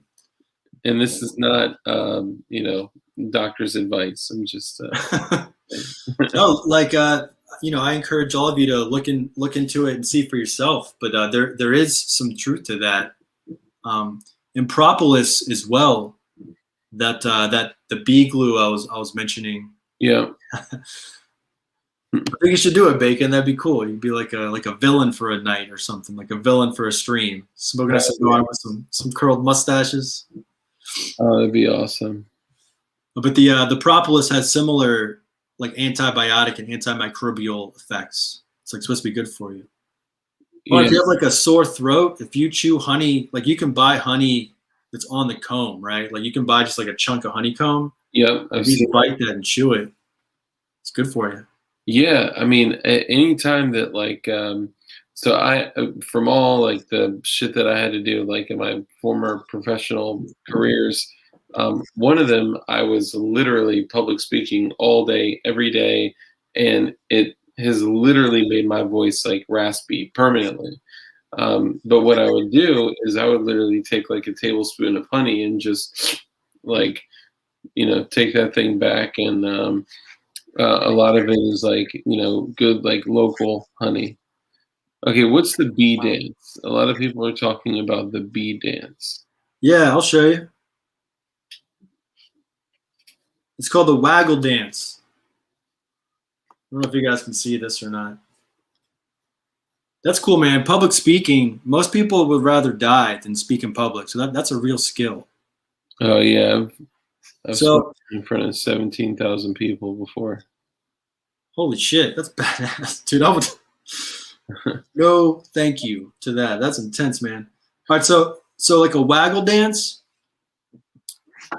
I'll find a cooler video maybe in a second. But so like it's amazing. Like this is badass, right? So if a honeybee goes out into that 2-mile radius and he just finds like, or she, they're all female. If she just finds like the mother lode of like pollen sources, like a tulip poplar tree, Yeah. she will load up on honey, fly back to the nest, and she'll do like this. It's called the waggle dance. And you can like watch them do it. And it's not that complicated, but I don't understand it. But if you study it, they'll communicate to a human. Like you can read what they're doing. Really? What they do is they dance around like that and they communicate to the other bees like the heading and the distance of that nectar source. So they'll go back to the hive and they're like, yo, I found the best spot. You guys come check this out. Come follow me. You want to And roll? like 2 bees will do it, then 3 bees will do it, and they all come back and they waggle, and then pretty soon everybody is just going to that one spot. And that's how they communicate where a good nectar flow is. So how else could you protect your hives though? Like how else could you keep like wasps, yellow jackets, and other animals out of it aside from keeping it 8 to 12 feet in the air? So if you want to, the best protection is you have to manage the entrances, right? So if you have like a small hive, like let's say it's springtime and your hive is small and it hasn't had a chance to lay a lot of brood yet, you need to have like just a small entrance. And then as the hive grows, the entrance will become more and more backed up, and then you can open up more holes or however, all different hives have all different entrances, but basically you have to manage the accessible space to match how many bees you have coming and going to how they have to defend the entrances, right? So if it's too small, not enough bees can get in and out, and they actually get into like a traffic jam. But if the entrance is too big, then they can't guard it properly. And that's how yellow jackets and other bees will go in there and they'll rob it too. Damn, that's crazy, dude. Yeah, and there's all sorts of stuff. Like there's the small hive beetles. There's like special entrances or techniques that you can apply to prevent small hive beetles to enter your hive. Just a quick. I know we haven't really talked about small hive beetles, but they're like a pest that will fly into your hive and they can fuck your shit up, but they can't hover, right? So what you can do is you can get like an L-shaped entrance, like an L-turn PVC pipe entrance. Yeah. So the bees can fly up and in because bees can hover. Yeah. But, small hive beetles, they have to they'll just miss that shit or they'll have to crawl in.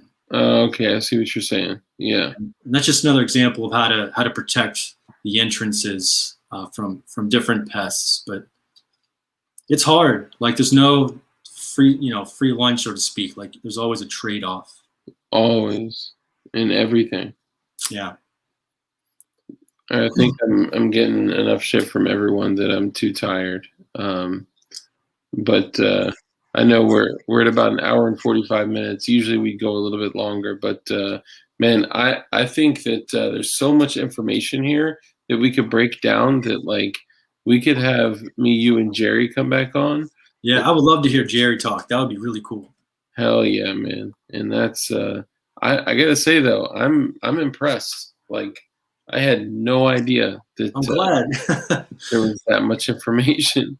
I'm glad. I hope. I tried. I tried to come with like a couple of notes or whatever. And I'm glad. Thanks for inviting me on. I had a nice time, and I hope you guys Hell yeah. enjoyed me drinking some beer and rambling about bees. It was pretty cool.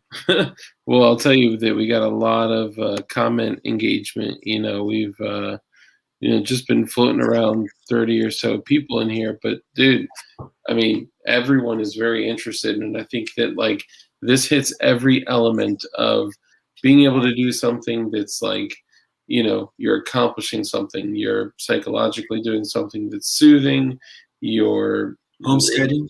Yeah, you're homesteading, you're raising animals, and you're getting something you can use for a black market business, and you could also use it for your own self-sustainability, treating wounds, all that kind of stuff.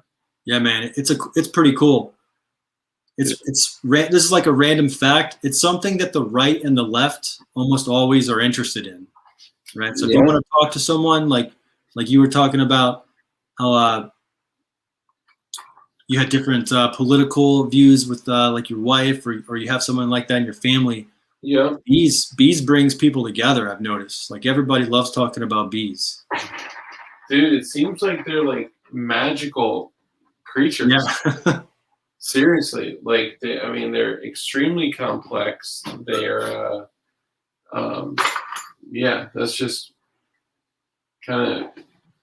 Yeah, they're like sacred for sure. They're ancient and tied in with us. It can get pretty esoteric and pretty fast. It's cool. Dude, I would definitely be really interested in learning even more, and I'm sure you have a whole lot of other information that we could dive in on, but I think since everyone's calling me out on being wiped out, I need to call it a night. But guys, that like I'm every Tuesday, Thursday, and Saturday, I'm gonna come. I'm gonna show up. I'm gonna be here because I feel obliged. I feel obligated to come in and just be continuing the message. Like this is important that we do this. Someone may come in and see this and start doing this like tomorrow. Someone can improve their livelihood and their self-sufficiency tomorrow just because we did this stream. Yeah, man, I hope so. Yeah, this channel, I think you're doing a good thing. It really keeps me motivated. It's a good group of guys and occasional gal. So yeah, man, get some rest. And I appreciate you. It's good stuff. Hell yeah, man. I appreciate you coming on, and glad we got to at least kind of, scratch the surface on it. And I know there's a lot more bee info in that noggin of yours. And you've been just a really cool, part of the community, man. I appreciate you hanging around and, encourage you to stick around. Yeah, man, we'll keep it up. Awesome, dude. Does anyone else have any other questions before we break out? Because I'm actually going to go to sleep after this. I'm not gonna like fuck around on the internet. I'm actually gonna go to bed. Okay. Oh, Play A, what's up, player? Oh, this is that's my boy. Play A. He's another guy that sleeps probably 3 to 5 hours a night, just like me. That's crazy, man. Sport Brand says that's why Dark is captain of the Glowies. In a word, dedication. Hell yeah. Well said, Sport Brand. People are asking about like mead, lager, like using honey for making booze. Yeah, mead's like ancient. I've never made mead, but there's plenty of recipes out there. I've got a recipe I can show you out of this book next time if you guys want. Hell yeah. Should give it a shot. If you don't have any bees and you want to make mead, you can buy someone else's honey. Hell yeah. That's awesome. Is mead strong? I don't think so, but I don't know. Yeah, I don't know either. Cool, awesome. We made it to almost 2 hours, and I'm still awake. So thank you. Whenever you get an opportunity, let me know. Let me know. Oh, hold on. I have a carpenter bee issue on my back porch. Notice the wasp will go after the carpenter larvae. What's up with the wasp carrying a pine needle or leaf stalk up into a carpenter bee hole? I don't know. I know that wasps will eat carpenter bee larvae. They're carnivorous. But that's all I can tell you about that. Yeah, that's pretty crazy. I didn't know that those other bees were meat eaters. That's pretty intense. Yeah, man. Yeah. Yeah, and like I said, whenever you get the time and whatnot, send me an address that I can send the Glock mag to with one. Let me see where it is. Hold on, I got it sitting somewhere here. I have one 45 and a 10 mil magazine. We didn't get a chance to talk about it tonight, but I got this is some fungus, some mycology stuff. I was going to tell you guys about too. We can go over that next time, but anyway, yeah, we can exchange like knowledge and items sometime soon. I gotta finish moving, and we'll be good to go. Dude, I would love to learn more about like what the rest of your like homesteading situation is like too. I'm just off my game right now, you know. No, yeah, I'm pretty excited. I don't know what it's going to be like either. I'm still looking for some property, but I'll be happy to share it with you guys and keep you all updated. Hell yeah. And fungus and mungus, Telhard. That's right. I want to see that dishwasher apparatus you've got going on. Hell yeah. I'm trying to find, I think it was James was the other guy. Was it James? Walter P380 says hive beetles suck. They suck. They fucked up my hive last year. Jerry. It was Jerry. So Jerry emailed me the darkest mavis at gmail.com. Yeah, Jerry. Go ahead and email me. Anybody else, if you have experience with bees, please hit us up. Like we would love to bring you on and expand the conversation even more, because at that point it just becomes a mastermind where we're, all together learning more. Yeah, man, that sounds great. I hope that happens. Hell yeah, man. We'll set it up. I'll set it up within the next week or so. And after doing, just kind of off topic, after doing Brandon Herrera this past stream, I ended up speaking with James Reeves again, and he's going to come back on as well. Cool. That'll be pretty dope. And yeah, man, we got lots of great guests. Honestly, just with our viewers, we can have so many great guests come on here, man. It's you guys are the lifeblood of our community. Hell yeah. So I appreciate you, dude. Thank you for coming on. And yeah, thanks for having me, man. It was really cool. Hell yeah. For everyone watching. It was cool talking to y'all. Hell yeah. We'll do it again. We'll get you back on. We'll get Jerry on, and I'll get some sleep, and we'll we'll spend a little more time together. Right on, man. Get some rest. I'll talk to y'all later. All right, man. Appreciate you, dude. Cheers. Later. Guys, thank you for sticking around. Thank you for sticking it out. Thank you for reminding me that I'm human and need to get some sleep and stuff. Thank you, Jerry. I apologize, guys. I never want to not be there.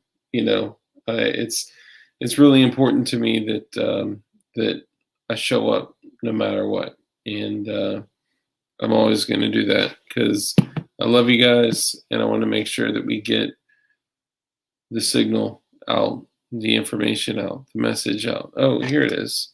Here's his Glock 20 magazine. This is an old Glock 20 magazine, though.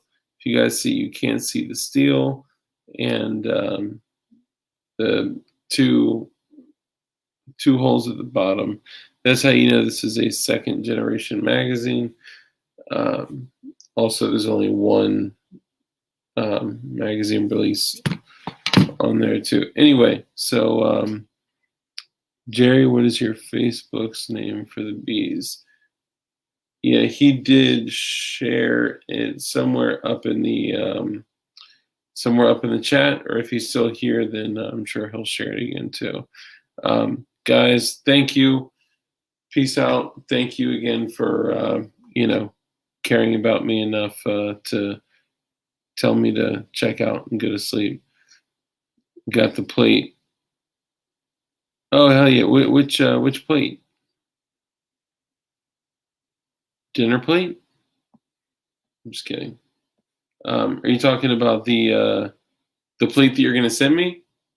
The plate that you're gonna send me that I can hang up, and if that is the plate that you're talking about, then I need you to sign it. I want you to put lipstick on and kiss it. Hell yeah, dude. Oh my God, bro. If you send that to me, that would go in like, yes.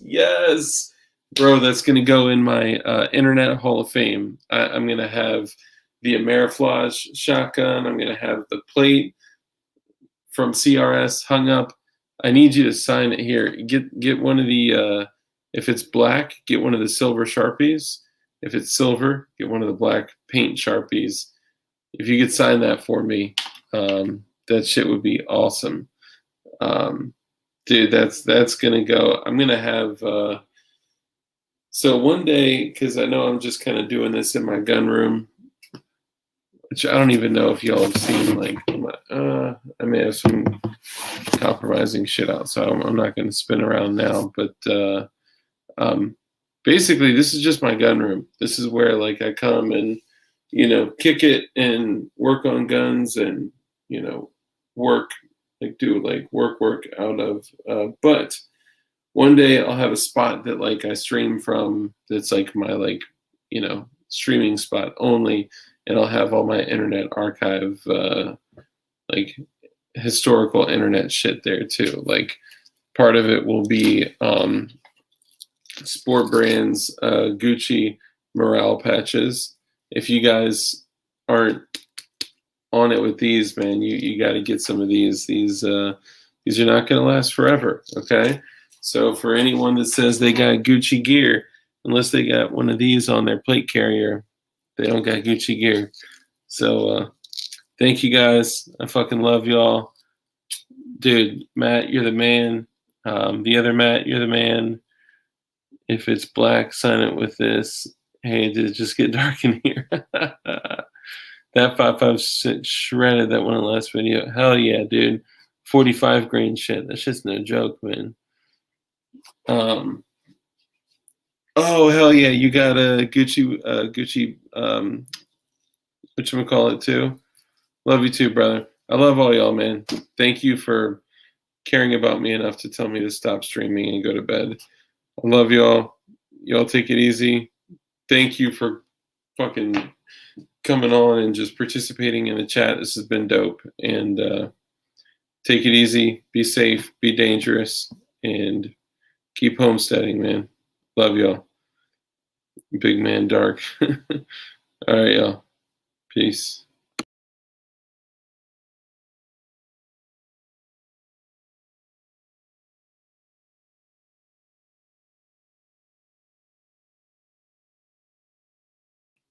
And I'm back because I forgot to actually click to end the stream. See, this is what happens when you're tired. Love y'all. Peace.